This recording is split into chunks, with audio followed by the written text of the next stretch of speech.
Good evening, and a warm welcome to another episode of The Last Clue.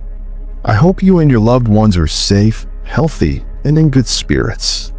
We've all heard numerous tales about Mossad's daring missions, but today's story stands apart. It's about one of the most intricate and high-level operations ever carried out by Mossad. In an era where the strategies and tactics of intelligence agencies have evolved dramatically, this operation highlights just how far Mossad has come in adapting to modern challenges and technologies. But for the first time in its history, Mossad had to place its trust not in human agents, but in cutting-edge machines. This mission required the use of satellites, robotics, and even a remote control machine gun. What made it truly extraordinary was that the kill had to be executed from nearly 1,000 kilometers away. At the exact moment of the strike, there wouldn't be a single Mossad operative anywhere near the target. Yet, this wasn't a simple task.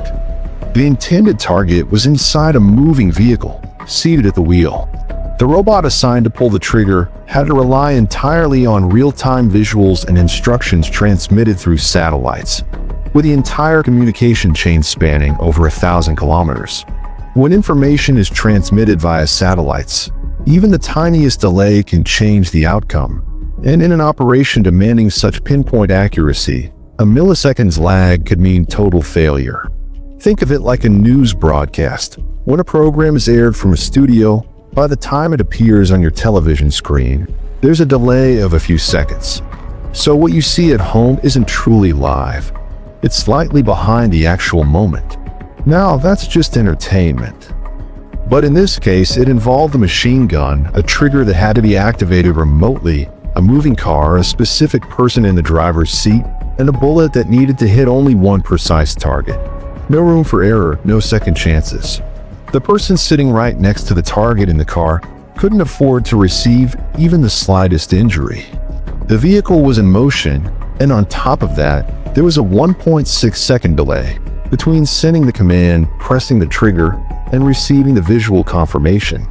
So imagine the challenge: a moving car, a robot control machine gun, and the demand for surgical precision. What operation was this? It was the assassination of Iran's most prominent nuclear scientist. The roots of this story trace back to 2004.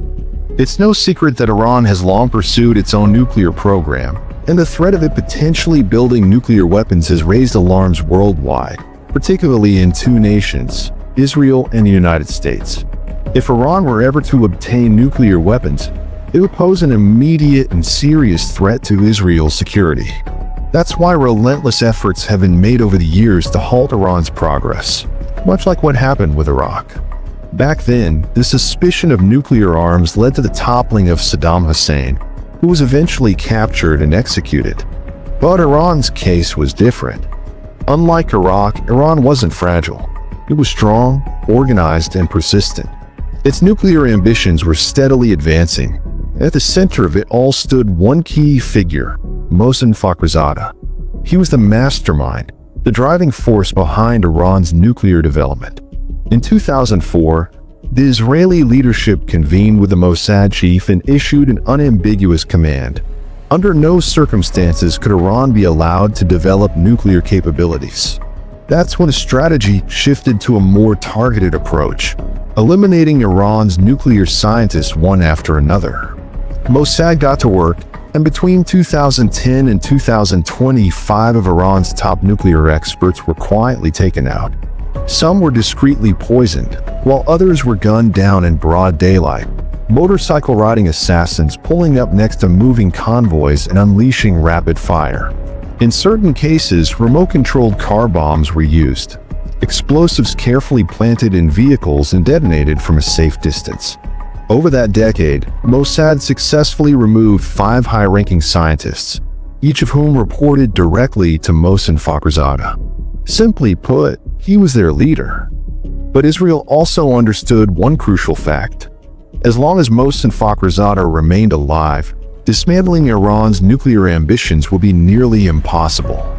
That's why meticulous planning began to eliminate him.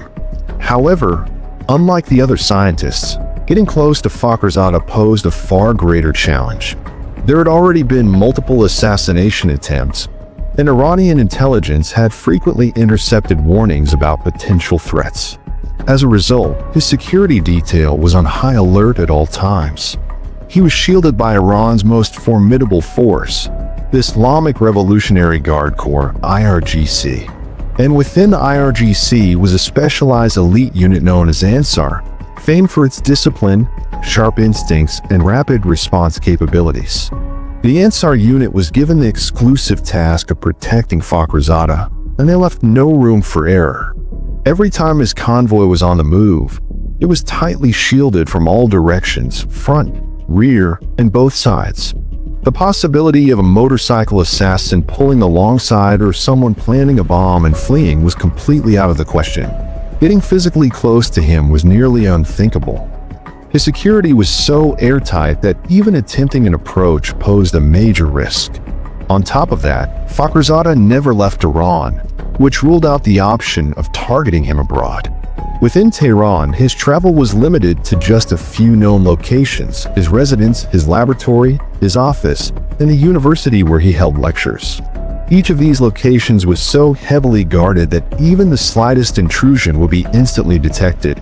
Getting close to Fakhrizadeh wasn't just difficult, it was virtually impossible. Yet, despite the near impenetrable security, the mission was still handed over to Mossad. The official order came around 2004, and from that point on, Fakhrizadeh became Mossad's top priority. 17 years passed, during which 143 surveillance missions and operational attempts were launched, but Mossad still couldn't get near him. Meanwhile, time kept moving. 5 senior scientists were eliminated, but the main figure, Fakhrizadeh, remained untouched. During those years, significant political shifts also took place in the United States.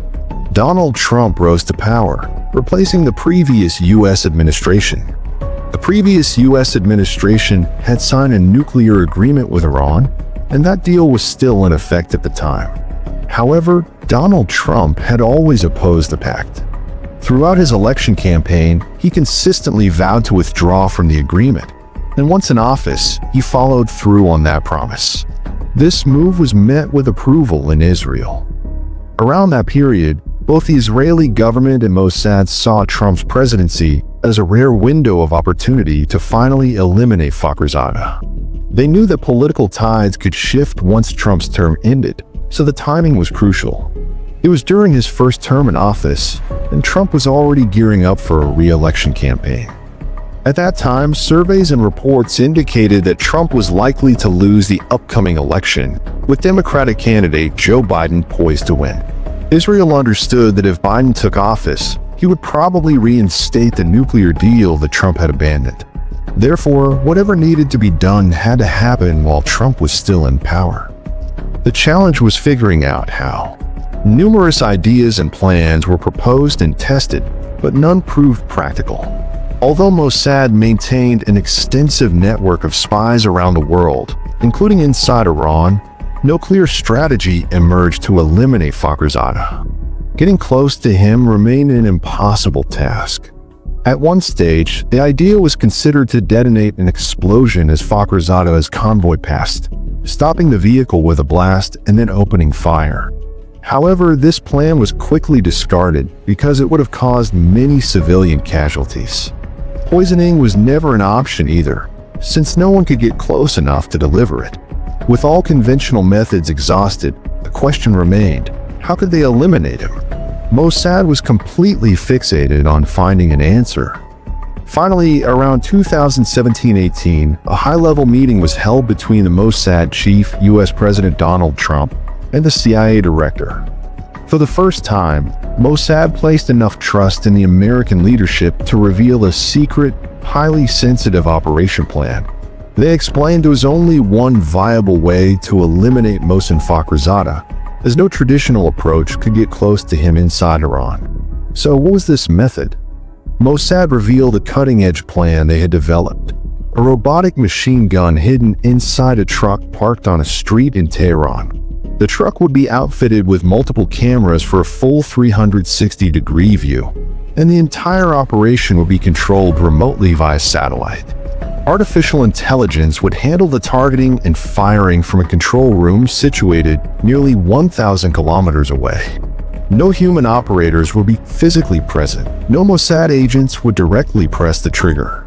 The robot would analyze the live camera feeds on its own, and once it received approval from the control room, it would carry out the operation autonomously. In essence, this was a completely technology-driven mission, a robot functioning as the marksman. The entire strategy was laid out in meticulous detail, with confidence that the execution would go smoothly. Following this, preparations kicked off. Mossad needed to create a fully computerized sniper system that combined artificial intelligence with multiple cameras, all controlled remotely through satellite links. A remarkable feature of this advanced sharpshooter was its ability to fire up to 600 rounds per minute. The plan centered around using this advanced machine gun to eliminate Iran's leading nuclear scientist. The key question was which weapon to choose. While computerized machine guns have become common in modern warfare, they needed something both proven and dependable. After careful consideration, they selected a high-performance machine gun manufactured in Belgium, known for its reliability and effectiveness. This Belgian weapon was then paired with a sophisticated robotic system, enabling the entire operation to be conducted autonomously by the robot. The combined weight of the machine gun, robotic components, and all associated equipment totaled nearly 1 ton. The greatest obstacle was figuring out how to get this massive 1-ton weapon into Tehran, Iran's capital, where the target was located. What followed was a meticulous process. The entire robotic machine gun system, including all its intricate components, was carefully dismantled into the smallest possible parts. The complete unit was taken apart piece by piece with great care to avoid raising any suspicion that these were components of a robotic weapon. Each part was then shipped separately to Tehran, using multiple shipments and different routes to ensure that no single shipment contained enough to reveal the true nature of the cargo. For instance, if a couple of bolts were flown in by air, the rest of the components would arrive by sea or land, managed by different handlers. This careful process continued over several months, ensuring that no one shipment carried enough parts to reveal the true purpose. Gradually and cautiously, all the pieces made their way to Tehran. Once everything was assembled in the city, the plan was to load the entire system into a truck. This truck will be parked at the exact location where Fakhrizadeh's convoy regularly slowed down after leaving his home, just before a U-turn, a perfect spot for the operation to be carried out. The components were carefully reassembled inside the truck, with cameras strategically placed all around, and the vehicle was tested on the road to ensure it wouldn't raise any suspicion. Like any ordinary cargo, the truck was loaded and then extensively monitored at the designated U-turn location.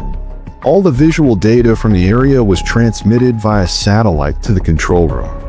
Through these satellite links, precise commands were sent: when to fire and when to hold back. The entire timing sequence was meticulously tracked, from the moment the system captured images of the car and surroundings, to when the control center received the data and sent back firing instructions. There was a 1.6-second delay built into the entire process, transmitting signals, receiving commands, and everything in between. To clarify, when the car arrived at the target inside, the team first needed to verify that it was actually Fakhrizadeh and not someone else, since no collateral damage was acceptable. The robot and the truck's cameras would capture images and send them to Mossad operators located 1,000 kilometers away. The operator would review the footage and confirm, "Yes, this is Fakhrizadeh," before sending the command to fire. This sequence introduced roughly a 1.6-second delay. After all preparations were complete, 3 major challenges emerged in the operation. The first challenge was the inherent 1.6-second delay. The second problem arose when the robot fired the gun inside the truck. The noise and recoil caused a slight shake, a small jolt that unsettled the truck's stability. Meanwhile, the car was moving past, and the shot had to be perfectly timed despite the recoil after each round.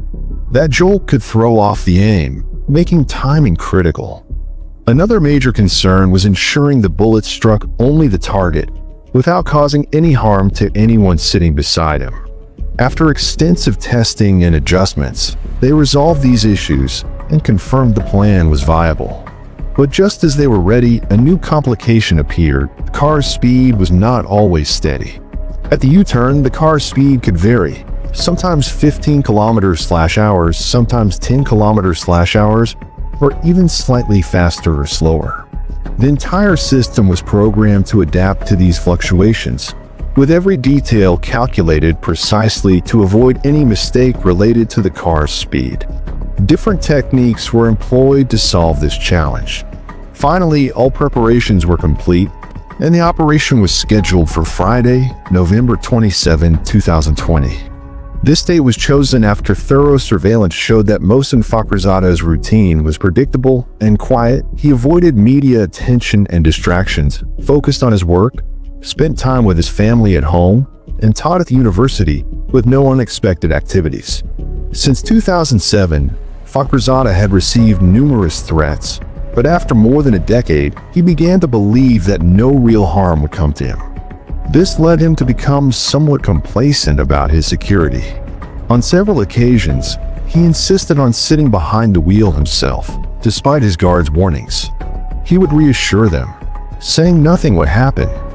Often, when he drove, his wife sat beside him in the front passenger seat. The route he always took included that U-turn near his home, located in a quiet, secure neighborhood. It was common for other vehicles to be on a road at the same time.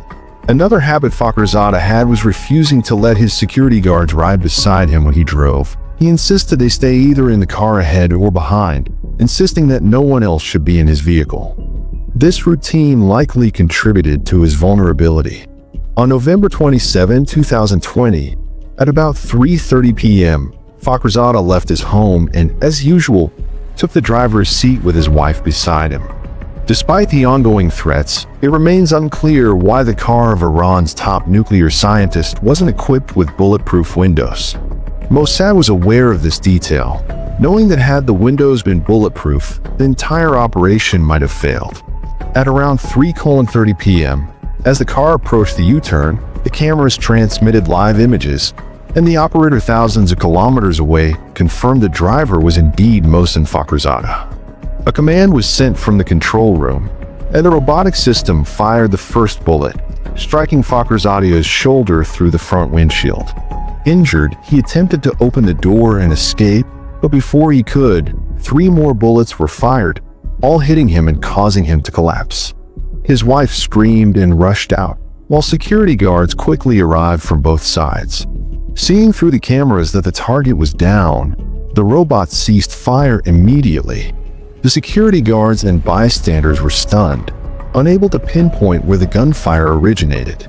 Shortly after the shooting, a powerful explosion rocked the area near the U-turn. The truck housing the robotic machine gun and all its gear was detonated.